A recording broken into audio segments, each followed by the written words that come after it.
Goddess Durga is the symbol of supreme women power.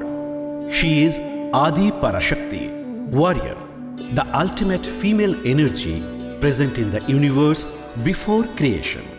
She is the protective mother of our universe. Ma Durga is courageous, invincible, and fights against the demon Mahishasura and saves our world from evil power. Please keep showering your blessings on us. Devi Durga is created with the light of all the gods like Brahma, Vishnu, and Shiva as a warrior woman to win overall forms of evil.